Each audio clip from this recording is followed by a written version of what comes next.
chaplain present our program.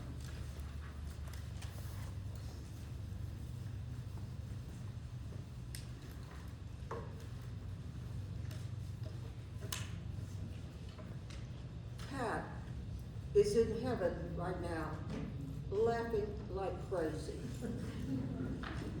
Because Sue just handed me a brand new script.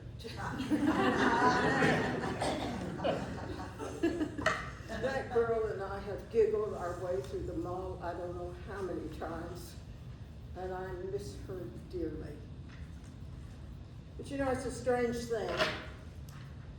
I've noticed over the years, when there are too many years, that God always picks his bravest, most intelligent, loyal soldiers for the hardest battles. And that's what our Pat waged, was a very hard fought battle. And we know that she's won now. She's in heaven with our Lord God. She won. And I'm just not surprised a bit. Now, I have the pleasure of telling you about Pat. Can everyone hear me all right? Yes.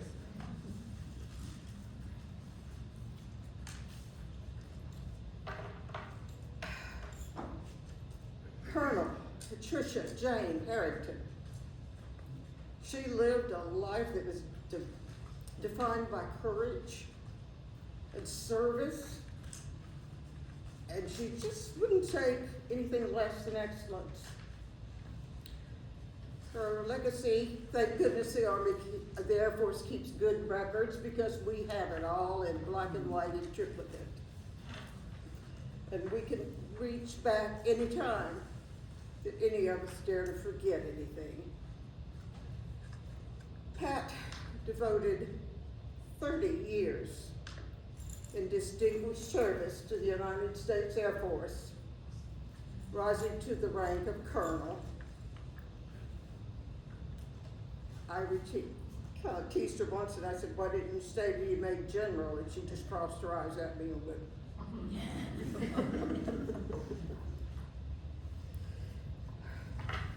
Her career, and I don't think it was by accident, and there are none. Her career placed her at a critical time in history. She served in NATO, communications across Europe. She worked with the Joint Staff. All of this came as news to me. She never said a word about it. And she worked with the Joints, Chiefs of Staff, during Desert Shield and Desert Storm. She led communications during the Bosnia conflict and became the first support wing communications officers for the entire United States Air Force. No wonder we had her handle the computers. And I'm so glad we had her. Could have been in big trouble otherwise. Her last duty post, and I think this is just precious, was at the University of Georgia. She was in charge of the Air Force ROTC. And I just think that's wonderful. She often said to me that even though she had no children, she had so many children that she took care of. And she says, sometimes I didn't know whether I was the one in charge or if I was a mother confessor. She said the problems that she had tried to help those young men and women through were very dear to her, and she took it very seriously. She continued to serve when other people, quote, retired. I think she just got started. There was no retiring. She carried on that sense of duty for her entire life, right up to the very end. I think the last time when my husband took me up to say goodbye to her in the hospital, I had just gotten out of the hospital. He took me in a wheelchair, bless his heart, thank you. And Pat was there and she was telling me, now I want you to do this and cover this and this for me. And I said, I will be glad to. And all I could think of, it was in my head, and I will, Sue, because otherwise I can expect a visit from you, I know. That was hard. Pat loved genealogy. In fact, it blew my mind that she knew so much. Any question, I knew I could get an answer. I did. She became a member of the Sweetwater Chapter, National Society, Daughters of the DAR, the DAR. And during her membership, she served as regent for 6 years. She served as treasurer for 6 years. And she served as the Veterans Chair from then on. She was a member of the, in fact, I don't know how she did it, but she got me into it too, but chapter of the Lost Mountain, Colonial Dames, 17th century, and she was the Veterans Chair. Charter member of the Sarah Porthouse Hill House Chapter, National Society, Daughters of the War of 1812, Veterans Chair. The Mary Musgrove Chapter, National Society, Daughters of the American Colonist, Veterans Chair. Jamestown Society, the Magna Carta Baronial Society, the Associated Daughters of the Early American Witches, which she just loved. Oh, she was forever talking about her great aunt Matilda Bell. The Civil War families of Tennessee, the descendants of the founders of ancient Windsor, first families of the state of Franklin, first families of Maryland, first families of Tennessee, first Southerners of the Shenandoah Valley, and the descendants of Charlemagne. That's 14 people. She also gave of her time and a ton of energy to the USO. That's called the United Services Organizations. We all know it as the USO. We know that. She just supported them. She knew exactly when they were going to be coming through that big old airport, Atlanta. And she says, all right, ladies, set your alarm clocks. We're getting up at 5 a.m. We got to be there. 3. Yeah. 3 a.m.? Oh my goodness, no wonder I forgot it. And she arranged for us to be there every single time. It would usually be boys returning home and the ladies returning home for Christmas or being off to a duty station. And they needed a little encouragement from us wise old ladies, at least a hug. Beyond her service, Pat lived fully and with great curiosity.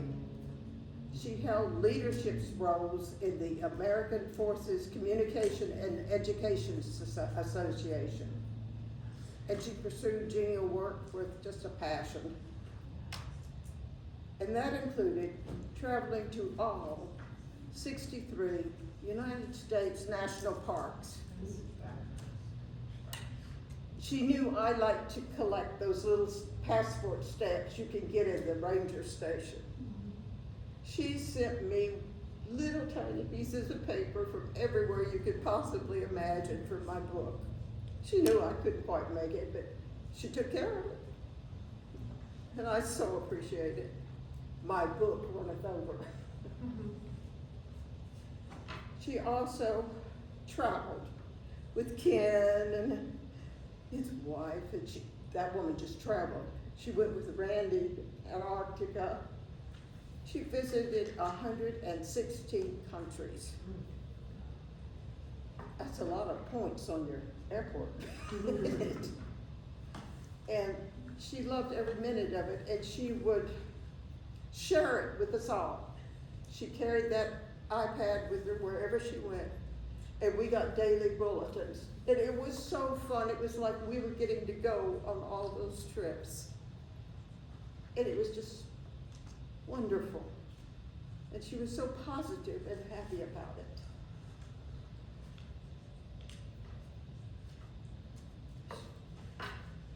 She took such good care of her mama. After her father passed, and she took in Miss Miriam, they attended church together at Central, and then by Zoom after Miriam was just too sick to go, but they still went. And she said it was one of her great privileges to do that. We talked a lot, as my poor husband would say, as I'm sitting there on the telephone, I bet that's bad. It was. She also wanted to pass on her lineage knowledge and her just her love for life. She first joined officially, because she never was in town long enough to do it. She joined Central Baptist Church by Zoom. It was precious. And she then made sure that her nieces and nephews would be a part of her lineage. She got Andrea, Angela, and Christy all into the Sweetwater chapter, DAR. And she nominated Christy for Citizen of the Year for her work over in the Marietta Fire Department. She tried very hard to get that for you. And Ken, you completed Angela's membership in the Colonial Dames. Welcome. She was a source of strength and guidance and a very enduring love. You had a friend in Pat, and you had her for life. You had her wisdom, you had her advice, and it was all done with such a kind spirit. Scripture tells us there's a time to weep, and we've all done a lot of that. And a time to laugh, and a time to mourn, and a time to dance.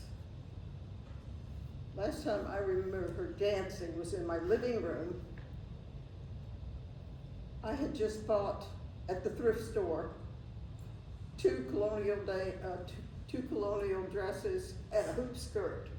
And we took turns trying on the hoop skirt and the dresses. And we realized Kathy can't use it because she uses a cane and it would stick out like that. And then she tried it on and she says, well, I could hula hoop, and she was hula hooping. It was so funny.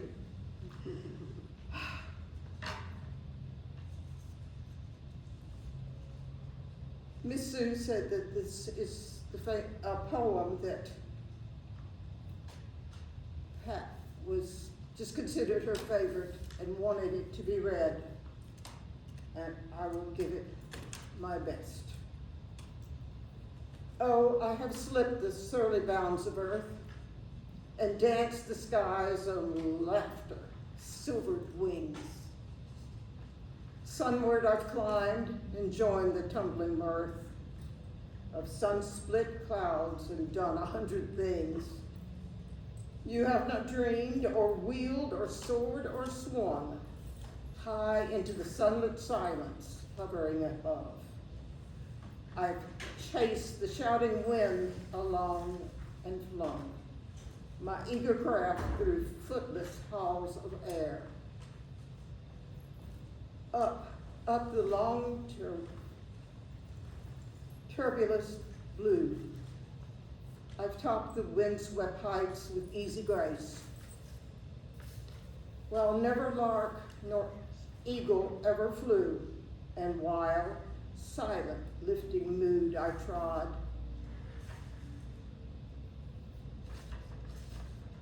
The high, unsurpassed sanctity of space, and put out my hand to touch the face of God.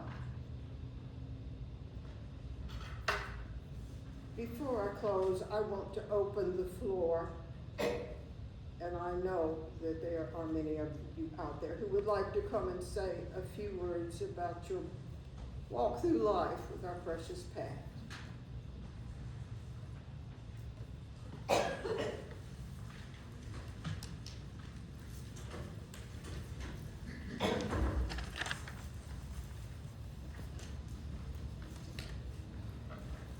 Pat, her smile and her laugh. Whether she was happy or sad, frustrated or mad, she always smiled and laughed. Pat was my friend and my mentor. She trained me to be the next chapter treasurer, and that was so she could start traveling more. But before that, during a grieving period over the loss of my parents, she and Sue got me involved in USO, Wreaths Across America, and anything else that Pat was picking Sue up for. She'd just come get me down the hill. I also, besides treasurer, take care of the kitchen, as we call it. It's the supplies for the chapter refreshments. About a year ago, some of you have heard a little bit of this, but not the whole story. But about a year ago, Pat asked me if I needed any supplies for the kitchen. And I said forks, but I was just gonna go pick some up. And so she comes by, and she has a 300 count box. It's the forks, knives, and spoons. And I went, oh, well, we really don't use the knives and spoons, we go through the forks. So then she came back and she had a 300 count, or it was a 360 count of the three, and then 300 count box of the forks. So we have plenty of forks. But she also brought a 300 count of dessert plates, the Costco size of the large plates. She just always went over and above. My first Christmas luncheon as treasurer was the 20th celebration of this chapter. She and I argued. I called it anniversary, she called it birthday. I wanted a cake for the luncheon to celebrate. So I ordered a cake, and it didn't say anniversary or birthday. It said Sweetwater Chapter, had the DAR logo, and had 2003 to 2023. Pat went out and bought birthday candles for me to put on the cake. So, since we're celebrating the 250th anniversary of this country, I've been on the lookout just for commemorative items. And I found Happy 250th Birthday America plates. So we will be using those, but can't help to think Pat would be pleased that we're celebrating the birthday and not the anniversary. But I didn't bring candles.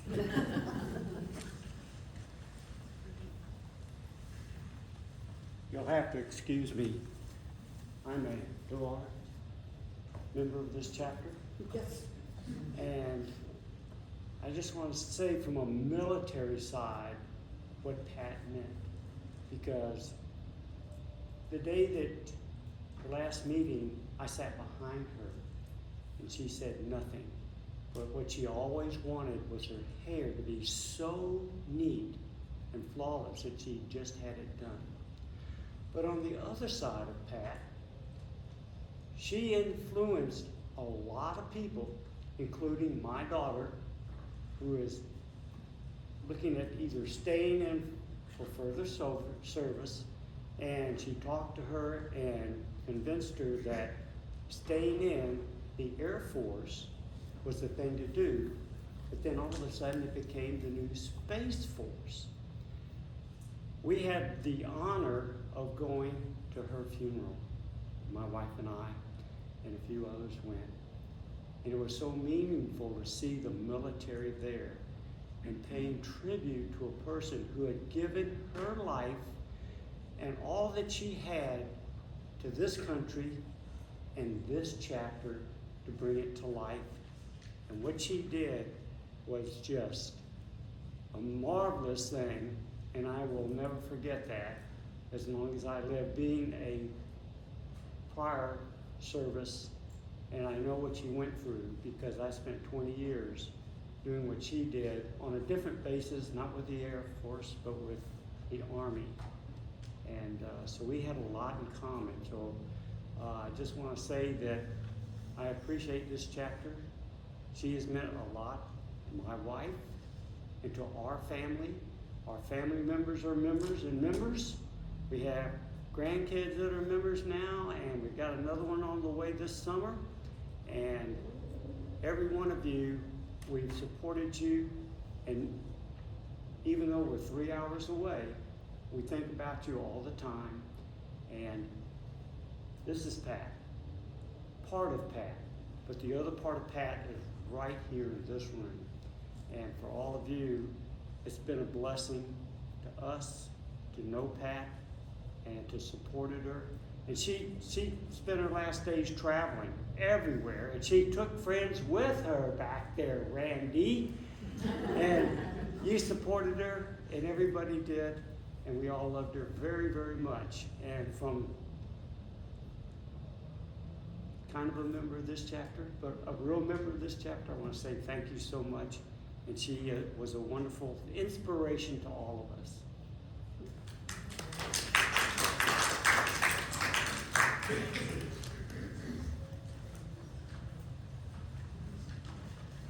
Anyone else?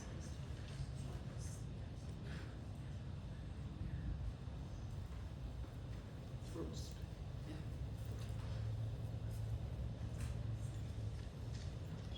I live about a mile and a half, maybe 3/4.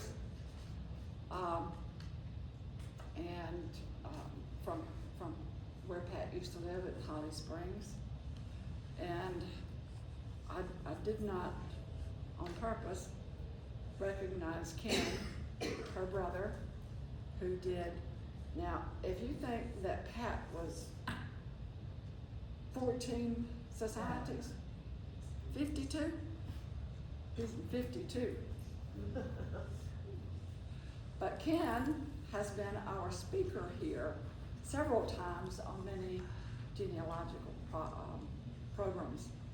And we so appreciate Ken and Angela for coming and being part of this. They live in Knoxville, Tennessee. And hopefully, they will be working toward an estate sale for Pat's belongings for her estate. And so I know the church has already purchased a Exmark riding lawnmower. And it was good. I think when David came, he looked and he says, she's got 53 hours on it. I said, she didn't stay on it very long, or many times, but she had a big yard. So anyway, I can't believe that she would be on one of those little big things and turn around. I know that she's done a lot, but we went a lot of places. She always insisted on driving. She thought she could drive better than I could, just because I was a year and a day older than her. And I said, that's not right. She said, well, it is. And then she wouldn't let Randy ride, because Randy was 2 years older, and drive anywhere. But she also worked with us, which is not in here, as a docent at the Governor's Mansion. We only just one day a month, and she was happy to do that. she was really an exciting person to do. Ken, I think she relied on Ken to do all the travel arrangements, except where she really wanted to go, and then she would go. And I looked in my closet today, and I had this little thing on, and I said, you know what, that looks like a safari. Well, this summer, she and an Air Force buddy of hers who lives in Winston-Salem were going on a safari. And I said, well, I just have to wear it, just because. And so I told Jane that I was going to be on the safari with them, but just the one day. So we were really excited to have her as a member of Central Baptist Church and a member of our Sunday school class, and to have her mother with us as well. And we just enjoyed it a lot, and she was very good. And one of our members, and I don't know why it always comes in twos, but one of our members passed away, and Pat, I think it was Laura, Pat came to our church, brought food, helped set it up, talked to everybody, didn't, just got in, just talked to whoever would talk to her, she would talk to them. And it was very, very loving. And Judy, his husband passed away, Max, and she made a trip down to Grady Hospital to see Max and Judy and visited with you quite a bit, I think. And Max had several things. He was a veteran for one thing, but he was also had Parkinson's, and so she knew about that, and she hit the road when she found out he was at Grady. And he was at Grady in the same unit that her mother was in. So she knew her way around. But don't get in the car with her unless you want to go fast. It was fast or no. Stop and go. But she was wonderful. And Kathy, before you close us, we'd like to do our part. And then we're going to ask Ken, after we finish with the roses, we'll ask Ken if he'll come and put her name on our plaque. We keep our plaque at the museum. We don't know where we're going to keep it now. But it has all of our previous members since this chapter was,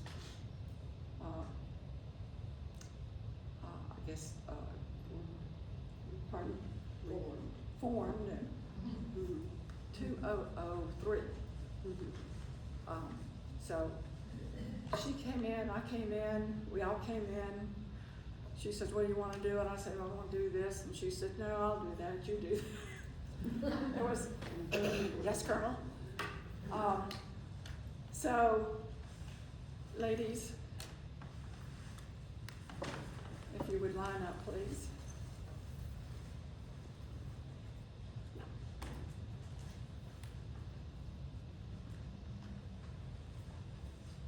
And what we do is come out and form a line and drop a rose in each vase. So if everyone wants to go ahead and stand and then just kind of file out and form a line and carry a rose, fill the vase. Please. Yeah.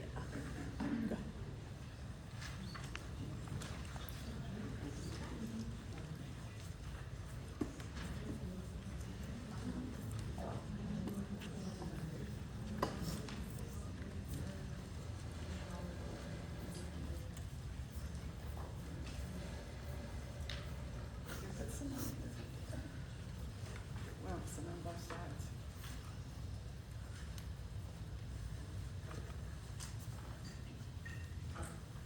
Patty, you're included in this. Everybody's included in this.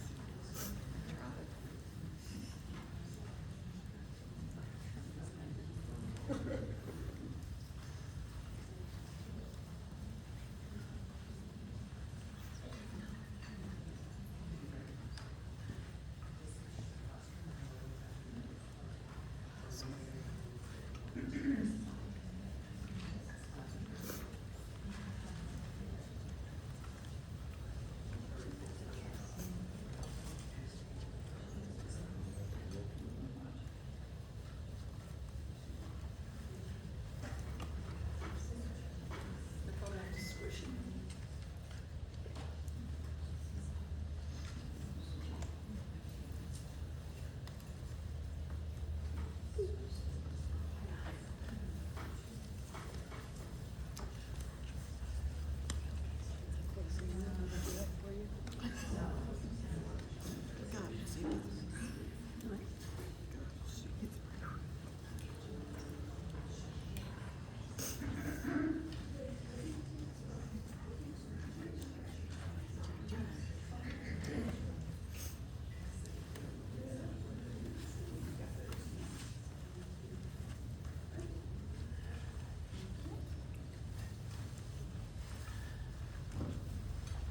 Either one.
And I have to tell you one more thing. When Pat was interviewing Frank and Beverly for his Distinguished Citizen Award, she sat there, and this was the first time that I really knew she was getting ill. Because she sat there and she asked all these questions, and Frank says, well, how'd you know how to ask all those questions? And I said, I don't know. But she asked the questions, one after the other, did you, Frank? And Frank had to answer them, and she just, and Beverly, if Frank couldn't answer them, Beverly had to answer them. So it was just one of those things. And then she went home, and that afternoon, I had the written Distinguished Citizen program. I never knew how she did all that. She asked the questions, she formed it, she one by one, she just did it. And it was great. But that was the first time that I knew she was sick, because she kept doing this. And I knew that she was not well. Now, can we have Ken? Yes, please. Ken, please come forward.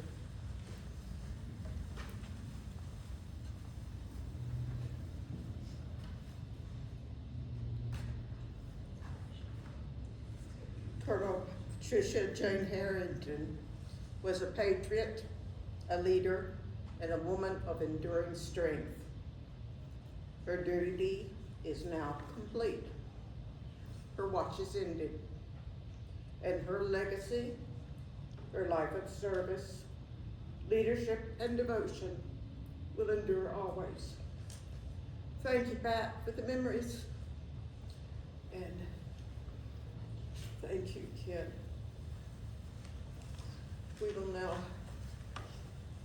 take a break, and please join us for refreshments in the parlor. Thank you all for coming.